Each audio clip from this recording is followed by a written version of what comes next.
Di sebuah desa tua di Jawa Tengah, berdiri sebuah pabrik gula yang telah beroperasi selama puluhan tahun, Pabrik Gula Pawitra Jaya. Bangunannya megah, dengan cerobong asap tinggi yang terus mengepulkan uap. Namun, bagi penduduk setempat, pabrik ini lebih dari sekadar tempat pengolahan tebu. Pabrik ini menyimpan rahasia kelam yang diwariskan turun-temurun, sebuah perjanjian berdarah yang harus terus dipenuhi agar kejayaannya tetap bertahan. Mitos yang beredar di antara para pekerja menyebutkan bahwa setiap beberapa tahun sekali, pabrik membutuhkan tebu berdarah, tumbal manusia yang harus digiling bersama tebu agar produksi tetap lancar dan hasil panen berlimpah. Sejak zaman Belanda, pabrik ini tidak pernah berhenti beroperasi.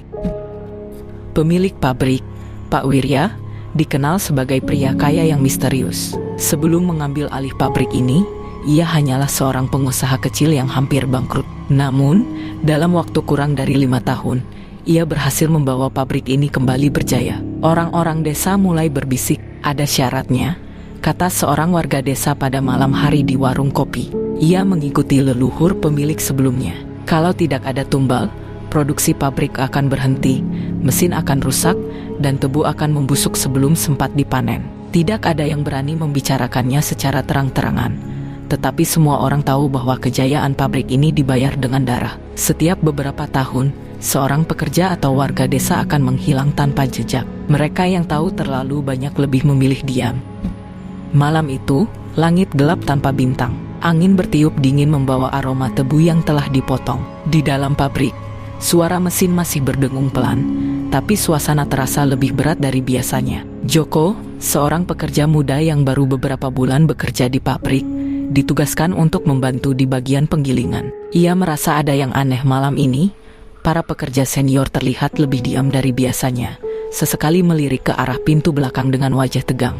Tiba-tiba, lampu-lampu di pabrik berkedip. Para pekerja saling pandang. Itu tanda bahwa ritual akan segera dimulai. Pak Wirya muncul dari lorong belakang, diikuti oleh beberapa orang berpakaian serba hitam. Mereka membawa seorang pria muda yang diikat dan dibungkam mulutnya. Matanya penuh ketakutan, air matanya mengalir deras saat ia meronta-ronta, tapi tidak ada seorang pun yang berani menolongnya. Itu Andik, tetangganya yang mengajaknya kerja di sini.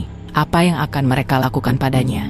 Andik melihat Joko dan berteriak tidak jelas karena mulutnya disumpal. Joko membeku, ia ingin bergerak, ingin berteriak, tetapi tubuhnya terasa kaku. Pria itu diseret ke dekat konveyor penggilingan tebu. Pak Wirya berlutut, membisikkan sesuatu di telinganya, sebuah mantra, doa gelap yang sudah diwariskan sejak zaman kolonial. Lalu, dengan sekali dorongan, pria itu dilempar ke dalam mesin penggilingan.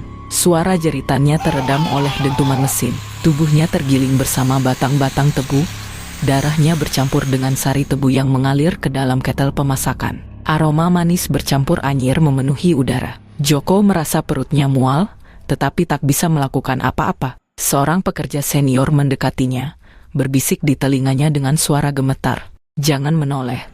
Pura-pura saja tidak lihat. Jangan pernah bilang ke siapapun. Kalau kau membuka mulut, kau akan jadi tumbal berikutnya. Malam itu, pabrik terus beroperasi seperti biasa. Gula tetap diproduksi, keuntungan tetap mengalir, dan hanya beberapa orang yang tahu bahwa kejayaan itu dibangun di atas darah manusia.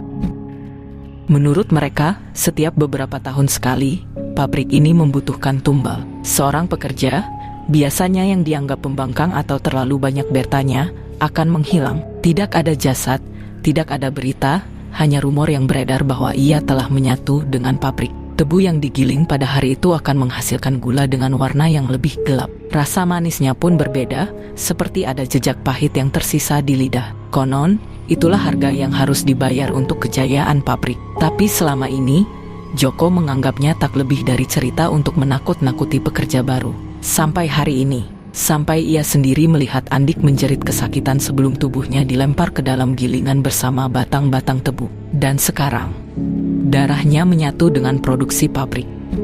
Dari kejauhan, Joko melihat Pak Wirya, sang kepala pabrik, berdiri dengan wajah tanpa ekspresi. Ia tidak menunjukkan penyesalan, tidak ada rasa bersalah, hanya wajah datar seorang pria yang sudah terlalu lama bermain dengan kegelapan. Jangan ikut campur kamu, Joko. Suara berat Pak Wirya memecah kesunyian. Joko terkejut. Ia bahkan tidak sadar pria itu sudah berdiri di sampingnya. Kalau kau masih ingin bekerja di sini, lupakan apa yang kau lihat. Joko menelan ludah, merasa dingin merayap di tengkuknya. Tapi di dalam hatinya, ia tahu satu hal, ada sesuatu yang mengerikan di balik kejayaan pabrik ini. Malam itu, pabrik terasa lebih sunyi dari biasanya. Joko masih belum bisa melupakan kejadian sore tadi. Bayangan Andik yang menjerit sebelum tubuhnya hancur di dalam mesin gilingan terus berulang di kepalanya. Ia bahkan masih bisa mencium bau anyir yang bercampur dengan aroma tebu yang manis. Joko menggelengkan kepalanya, mencoba mengusir rasa takut. Ia berada di ruang mandor, sendirian.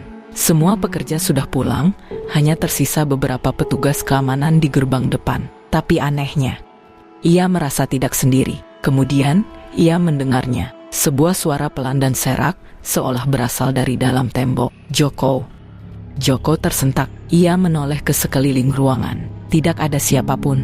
Angin dingin menyusup melalui celah jendela, tapi suara itu terdengar lagi, lebih jelas. Tolong. Sakit sekali. Joko merasakan bulu kuduknya berdiri. Ia mengenali suara itu. Itu suara Andik.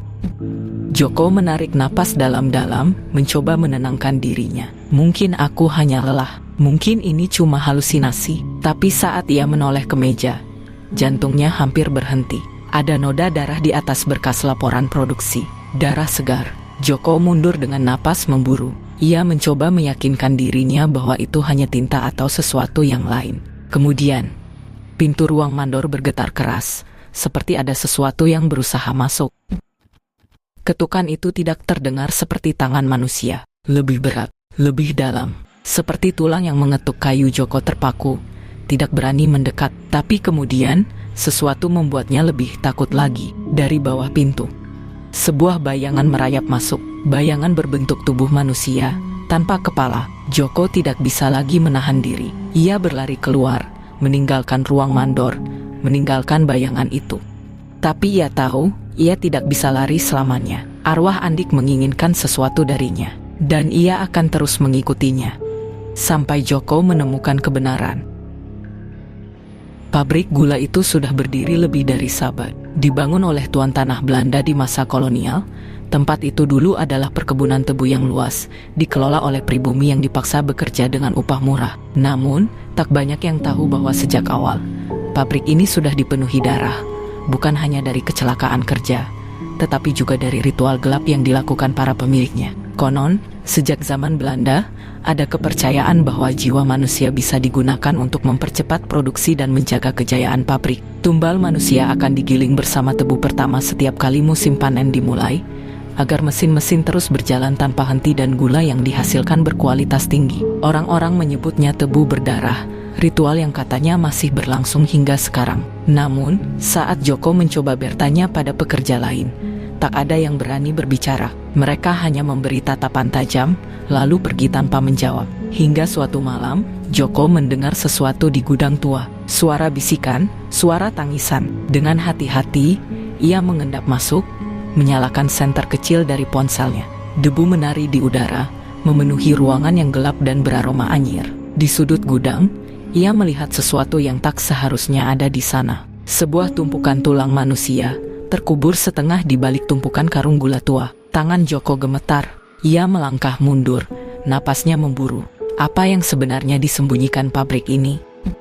Joko menghabiskan sisa malam itu tanpa tidur. Suara-suara aneh dan tumpukan tulang manusia terus membayangi pikirannya. Saat fajar menyingsing, ia akhirnya mengambil keputusan. Ia harus mencari seseorang yang tahu lebih banyak tentang pabrik ini. Ada satu nama yang terlintas di benaknya, Mbah Sarwan. Seorang pekerja tua yang sudah lebih dari 30 tahun bekerja di pabrik ini sebelum akhirnya pensiun beberapa tahun lalu. Orang-orang bilang, Mbah Sarwan tahu banyak rahasia kelam di balik kejayaan pabrik gula Pawitrajaya. Joko tiba di rumah Mbah Sarwan menjelang siang. Rumah itu kecil dan sederhana, berdinding kayu tua yang sudah mulai lapuk. Mbah Sarwan duduk di beranda, mengunyah sirih, matanya menatap kosong ke halaman. Saat Joko mendekat, lelaki tua itu menghela napas berat. "Aku sudah menunggumu." Joko tertegun. "Mbah, kok tahu saya mau ke sini?" Mbah Sarwan menoleh dengan tatapan yang penuh kesedihan. "Karena kamu sudah melihat sesuatu yang seharusnya tidak kamu lihat.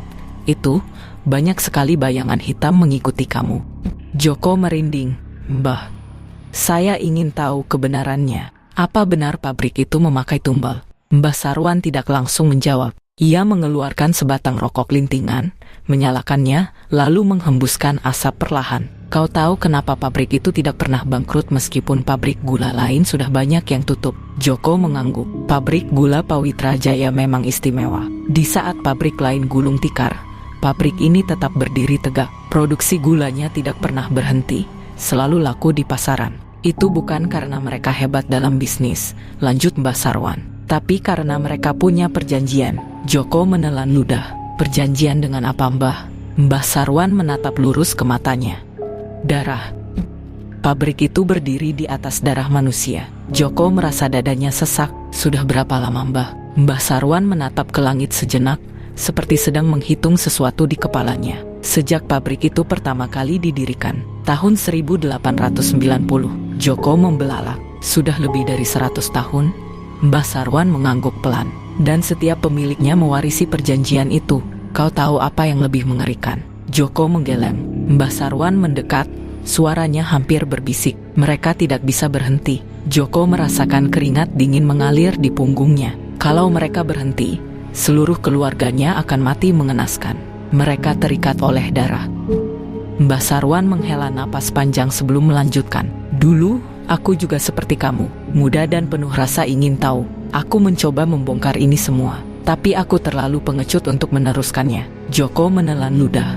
Apa yang terjadi? Mbah Sarwan memejamkan mata. Suara napasnya berat, seakan sedang menahan beban yang sudah terlalu lama dipikulnya. Aku melihatnya sendiri. Seorang mandor yang mencoba melapor ke polisi. Keesokan harinya, dia ditemukan tergiling di mesin. Tubuhnya hancur, tidak ada yang bisa dikenali. Dan setelah itu, anaknya mati mengenaskan. Seperti ada yang mencabut nyawanya di tengah malam. Joko merasa tubuhnya melemas. Lalu apa yang harus saya lakukan? Mbah Sarwan menatapnya tajam. Kau harus pergi. Berhenti bekerja di sana sebelum kau juga menjadi bagian dari tumbal mereka. Joko menggeleng. Saya tidak bisa, Mbah. Saya terus diikuti. Saya harus menghentikan ini. Mbah Sarwan menatapnya dengan sorot mata penuh kepedihan. Kalau begitu, bersiaplah. Mereka akan datang untukmu. Joko pulang dari rumah Mbah Sarwan dengan kepala penuh pikiran. Apa yang dikatakannya terlalu mengerikan untuk diabaikan. Jika benar pabrik itu sudah menggunakan tumbal sejak 1890, berarti sudah ratusan orang yang menjadi korban. Dan sekarang, Joko juga berada dalam bahaya. Mereka akan datang untuknya. Joko mencoba bersikap normal saat tiba di rumah kontrakannya yang kecil. Tapi begitu ia masuk ke kamar, perasaannya langsung tidak enak. Udara terasa lebih dingin dari biasanya.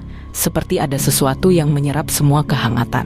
Dan yang lebih aneh, pintu kamarnya terbuka sedikit, padahal tadi pagi ia yakin sudah menutupnya. Joko perlahan mendorong pintu itu hingga terbuka sepenuhnya.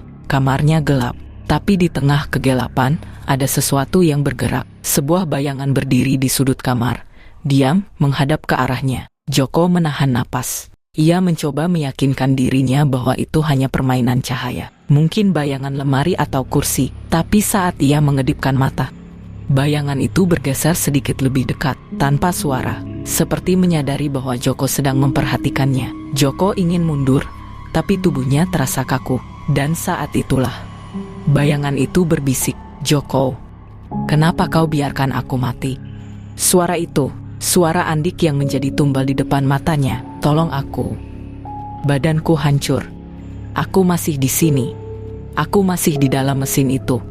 Bayangan itu bergerak lebih dekat. Sekarang Joko bisa melihatnya lebih jelas. Matanya kosong, tubuhnya rusak, seperti daging yang sudah tercabik oleh mesin. Dan saat Joko menoleh ke lantai, ada darah menetes dari tubuh bayangan itu, menetes, lalu mengalir membasahi lantai. Joko terengah-engah, ia menutup mata sejenak, berharap saat membukanya semua itu akan hilang. Tapi saat ia membuka mata lagi, bayangan itu sudah tepat di depannya. Dan tiba-tiba, semua lampu padam. Joko merasa sesuatu meraih lehernya. Dia pingsan. Joko tersadar dengan tubuh tergeletak di lantai. Dadanya sesak, napasnya tersengal. Bayangan itu sudah menghilang, tapi suara-suara itu masih terngiang di telinganya. Joko tahu, Arwah itu tidak akan berhenti sampai Joko melakukan sesuatu. Ia tidak bisa lagi mengabaikan semua ini. Mbah Sarwan bilang, lebih baik ia pergi sebelum semuanya terlambat. Tapi Joko merasa sudah terlalu dalam. Dan ia tidak mau jadi pengecut. Joko harus kembali ke pabrik. Ia harus mencari bukti. Bukti bahwa pabrik gula Pawitrajaya memang dibangun di atas darah manusia. Joko tahu ini gila. Mbah Sarwan sudah memperingatkannya. Kalau dia terus mencari tahu, mereka akan datang untuknya. Tapi ia tidak bisa tinggal diam. Arwah lelaki itu meminta tolong. Dan Joko merasa bertanggung jawab. Jadi malam itu, saat sebagian besar pekerja sudah pulang, Joko menyelinap kembali ke dalam pabrik. Ia harus mencari bukti. Ia harus tahu sejak kapan semua ini dimulai. Pabrik gula Pawitrajaya di malam hari terasa seperti tempat yang berbeda. Siang tadi, tempat ini penuh suara mesin, suara pekerja, suara tebu yang digiling. Tapi sekarang, hanya ada kesunyian yang menekan. Langkah Joko menggema di antara lorong-lorong kosong. Ia membawa senter kecil. Cahaya kuningnya bergetar di dinding-dinding tua. Joko menahan napas saat melewati mesin penggiling tebu. Disinilah lelaki itu mati. Mesin itu sekarang sudah mati, dingin, tidak bergerak. Tapi, ada sesuatu yang aneh. Lantainya masih basah. Seperti ada yang baru saja diproses di sana. Tapi bukankah semua pekerja sudah pulang? Joko menelan ludah. Ia ingin segera pergi dari sana. Tapi tiba-tiba, suara itu lagi. Joko membeku. Ia menoleh ke belakang. Tidak ada siapa-siapa. Tapi bau anyir menyengat hidungnya. Dan saat ia melihat ke lantai lagi, darah mulai merembes dari bawah mesin. Darah segar. Joko menutup mulutnya, mencegah dirinya berteriak. Joko bisa merasakan hembusan napasnya di belakang telinganya. Perlahan, Joko menoleh, dan di sana, sesosok tubuh tanpa kepala berdiri, darahnya menetes ke lantai. Joko berlari. Ia tidak peduli kemana. Ia hanya ingin keluar dari sana. Tapi di ujung lorong, sesuatu membuatnya berhenti. Pintu tua. Joko belum pernah melihat pintu ini sebelumnya. Penasaran, ia mendekat. Tangannya gemetar saat menyentuh gagang pintu. Terkunci, tapi saat Joko mencoba menariknya lagi, pintu itu terbuka sendiri. Ruangan di dalamnya gelap dan berdebu. Joko menyorotkan senternya, dan ia melihatnya. Lemari arsip tua. Joko mendekat. Ia menarik laci pertama dan mulai membaca. Ada catatan lama, sangat lama. Ia membaca pelan, dan saat itulah ia menemukannya. Dokumen dari tahun 1890. Joko membaca cepat, lalu matanya membelalak. Darah pertama telah diberikan. Pabrik akan makmur selama 30 tahun. Setiap 3 dekade, darah baru harus diberikan. Joko mulai gemetar. Jika ritual dihentikan, seluruh keturunan pemilik akan mati dalam penderitaan. Joko membalik halaman. Ada daftar nama. Dan di sana, di bagian paling bawah, nama lelaki yang baru saja mati beberapa hari lalu. Itu bukan kecelakaan, itu ritual. Joko menutup map itu dengan napas memburu. Sekarang ia tahu yang sebenarnya. Dan ia juga tahu, Pak Wirya pasti sudah menyadari bahwa Joko tahu. Joko bersiap keluar. Tapi saat ia membuka pintu, Pak Wirya berdiri di sana. Joko terkejut, tapi berusaha tetap tenang. Kamu ngapain di sini? Joko menelan ludah. Saya cuma cari arsip lama, Pak. Pak Wirya menatapnya tajam. Matanya gelap. Apa yang kamu temukan? Joko menggeleng cepat. Tapi tangan Pak Wirya tiba-tiba mencengkram bahunya erat. Kalau kamu tahu sesuatu yang seharusnya tidak kamu tahu, maka kamu tahu sendiri apa yang akan terjadi, kan? Joko membeku. Pak Wirya tersenyum. Tapi itu bukan senyum ramah. Itu senyum seseorang yang sudah terbiasa melihat darah. Joko harus keluar dari sini, atau ia akan jadi tumbal berikutnya. Joko menahan napas. Darahnya berdesir cepat. Pak Wirya masih berdiri di ambang pintu. Senyumnya tidak berubah. Tapi sekarang ada 2 orang lagi di belakangnya. 2 penjaga pabrik. Joko kenal mereka, Surya dan Dono. Tapi malam ini, tatapan mereka dingin. Seolah mereka sudah tahu apa yang harus dilakukan. Joko mundur selangkah. Pak Wirya menghela napas. Kamu tahu terlalu banyak. Joko menelan ludah. Saya cuma penasaran, Pak. Itu saja. Pak Wirya menggeleng pelan. Seharusnya kamu tidak penasaran. Seharusnya kamu diam, seperti yang lain. Surya dan Dono melangkah masuk. Joko terkepung. Joko harus kabur. Sekarang, tanpa pikir panjang, ia melempar senter ke arah Pak Wirya. Pak Wirya mengumpat. Dalam kekacauan itu, Joko berlari keluar dari ruangan, menyusuri lorong gelap. Langkahnya menggema, napasnya memburu. Di belakangnya, Surya dan Dono mengejar. Joko tahu kalau ia tertangkap. Itu akhir dari segalanya. Joko sampai di pintu keluar belakang pabrik. Tangannya meraih gagang pintu. Terkunci. Joko menoleh. Surya dan Dono semakin dekat. Matanya mencari jalan lain. Lalu ia melihatnya. Tangga besi menuju atap pabrik. Tanpa pikir panjang, ia memanjat. Tangannya gemetar saat menggenggam besi dingin. Di bawah, Surya dan Dono berteriak. Tapi Joko terus naik. Ke atas. Ke tempat yang lebih tinggi. Ke tempat yang lebih aman. Atau setidaknya, begitu pikirnya. Joko sampai di atap. Angin malam menerpa wajahnya. Di kejauhan, kota terlihat redup. Tapi saat ia berbalik, hatinya langsung mencelos. Pak Wirya sudah ada di sana. Menunggunya. Aku sudah bilang, tidak ada jalan keluar untukmu. Joko mundur. Kakinya hampir terpeleset di tepi atap. Ia terperangkap. Di bawah, Surya dan Dono sudah naik tangga. Di depan, Pak Wirya berdiri tegap. Dan saat itulah, Joko menyadari sesuatu. Pak Wirya tidak sendirian. Ada sesuatu di belakangnya. Sesuatu yang tidak bisa dilihat oleh orang biasa. Arwah Andik. Tapi kali ini, dia tidak sendiri. Di belakang Pak Wirya, ada puluhan bayangan lain. Mereka semua memelototi Pak Wirya dengan kebencian. Mereka semua adalah korban. Dan malam ini, mereka menginginkan pembalasan. Pak Wirya masih tersenyum. Tapi senyum itu mulai pudar saat ia merasakan sesuatu di belakangnya. Joko melihatnya dengan jelas. Tangan-tangan pucat mulai muncul dari bayangan. Mencengkeram bahu Pak Wirya. Menariknya pelan-pelan. Pak Wirya meronta. Lepaskan aku. Tapi mereka tidak mendengar. Atau mungkin mereka memang tidak peduli. Joko mundur lebih jauh. Surya dan Dono melihat kejadian itu dengan wajah ketakutan. Pak Wirya mulai berteriak minta tolong. Tapi semakin dia meronta, semakin banyak tangan yang mencengkeramnya. Mereka menariknya ke belakang. 1 langkah. 2 langkah. Hingga kakinya mencapai tepi atap. Dan sebelum ada yang bisa berbuat apa-apa, Pak Wirya terjatuh. Tubuhnya melayang di udara. Wajahnya dipenuhi ketakutan. Suaranya masih bergema di malam yang sunyi. Tubuhnya menghantam tanah di bawah. Diam, tidak bergerak lagi. Joko ternganga. Darah berceceran di atas beton. Surya dan Dono hanya bisa menatap dengan wajah pucat. Tidak ada yang berani mendekat. Joko masih gemetar saat akhirnya turun dari atap. Surya dan Dono juga masih syok. Mereka saling bertatapan, sebelum akhirnya mereka berlari pergi tanpa berkata apa-apa. Pabrik kembali sunyi. Joko menoleh ke mesin penggiling tebu. Di sana, ia melihat arwah Andik untuk terakhir kalinya. Sosoknya mulai memudar. Tapi sebelum benar-benar menghilang, ia tersenyum pada Joko. Dan untuk pertama kalinya, Joko merasa beban itu sedikit berkurang. Pabrik ini masih berdiri, tapi pesugihan itu sudah berakhir. Dan arwah-arwah itu akhirnya bebas. Tapi, Joko tahu, tidak semua rahasia bisa dihapus begitu saja. Keesokan paginya, pabrik geger. Pak Wirya ditemukan tergeletak di lantai produksi. Tubuhnya hancur seperti jatuh dari ketinggian. Darahnya bercampur dengan ampas tebu yang berserakan di sekitar tubuhnya. Polisi menyatakan itu sebagai kecelakaan, tapi Joko tahu yang sebenarnya. Pak Wirya bukan korban kecelakaan.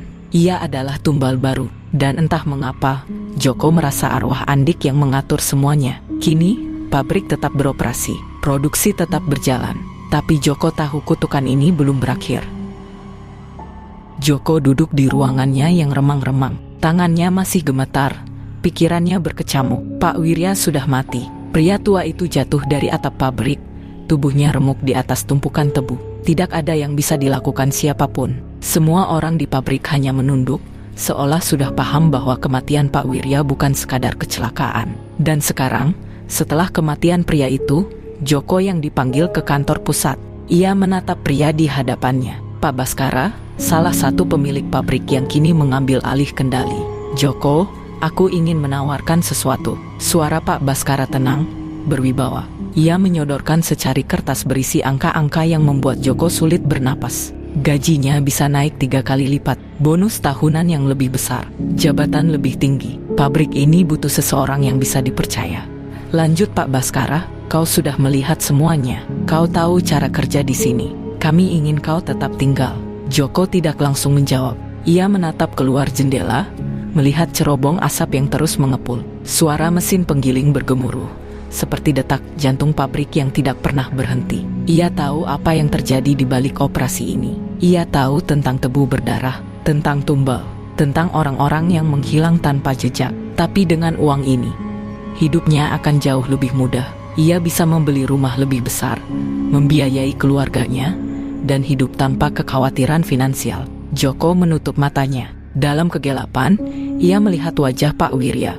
Mata pria tua itu penuh ketakutan saat arwah-arwah menariknya jatuh dari atap. Dan bukan hanya Pak Wirya. Ia melihat Andik yang dulu menjadi tumbal di depan matanya. Wajahnya rusak, tubuhnya terkoyak. Suaranya lirih meminta tolong. Ia membuka matanya kembali, napasnya memburu. Bisakah ia benar-benar menerima ini? Bisakah ia berpura-pura tidak tahu? Pak Baskara masih menunggu, tatapannya tenang tapi penuh tekanan. Jadi, bagaimana?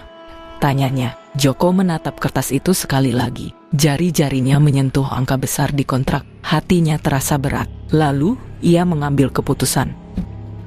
Di luar jendela kantornya, pabrik masih bekerja. Mesin penggiling berputar, tebu dihancurkan, asap mengepul ke langit. Di ruangannya yang baru, Joko duduk diam. Di hadapannya ada daftar nama karyawan baru. Tangan Joko masih gemetar saat ia meraih secangkir kopi di atas meja. Matanya menelusuri deretan nama-nama itu. Orang-orang baru, orang-orang yang tidak tahu apa-apa. Suara pintu terbuka membuatnya tersentak. Pak Baskara masuk dengan langkah santai, membawa berkas tambahan. Gimana? Sudah kau putuskan? Joko tidak menjawab. Ia hanya menatap daftar nama di hadapannya. Di pabrik ini, seseorang harus dipilih. Seseorang harus digiling bersama tebu. Itulah harga yang harus dibayar. Harga untuk kekayaan dan kelangsungan pabrik. Dan sekarang, keputusan itu ada di tangannya. Joko menarik napas panjang. Ia mencoba menenangkan hatinya, tapi suara mesin penggiling terus berputar di luar sana. Seperti suara bisikan yang terus menghantuinya. Bayangan Andik yang menjadi tumbal di hadapannya beberapa waktu lalu kembali muncul di benaknya. Matanya kosong, wajahnya hancur, tubuhnya penuh luka. Joko mengepalkan tangannya. Ia tidak ingin melakukan ini. Ia tidak ingin menjadi bagian dari ini. Tapi uang yang dijanjikan terlalu besar. Kesempatan yang diberikan terlalu menggiurkan. Joko kembali melihat daftar nama di hadapannya. Matanya menelusuri nama-nama itu dengan perasaan campur aduk. Lalu, tangannya bergerak. Ia menggoreskan tanda di samping salah satu nama. Tanda yang menentukan siapa yang akan dipilih selanjutnya. Joko menutup matanya sejenak, menarik napas panjang, lalu menyerahkan daftar itu kepada Pak Baskara. Pak Baskara tersenyum puas. Ia menepuk bahu Joko. Kau sudah membuat keputusan yang tepat. Di luar ruangan, suara mesin penggiling terdengar lebih nyaring. Joko menatap langit di luar jendela. Senja perlahan berubah menjadi malam. Dan pabrik ini akan terus bekerja. Mesin akan terus berjalan. Sampai kapanpun. Bertahun-tahun kemudian, pabrik gula itu masih berdiri tegak. Produksi tetap berjalan, keuntungan terus mengalir. Para pekerja datang dan pergi, tapi pabrik tidak pernah kehabisan tenaga kerja. Di kantor utama, seorang pria duduk di kursi direktur. Rambutnya mulai beruban, wajahnya lebih keras dari sebelumnya. Joko, ia kini adalah orang yang memegang kendali. Ia tahu setiap detail dari operasi pabrik ini, termasuk bagian yang tidak pernah tertulis di laporan manajemen. Di luar jendela kantornya, ia bisa melihat asap mengepul dari cerobong pabrik, mendengar suara mesin penggiling yang terus bekerja. Pabrik masih lapar, dan tugasnya adalah memastikan mesin penggiling itu tidak pernah kehabisan bahan bakar.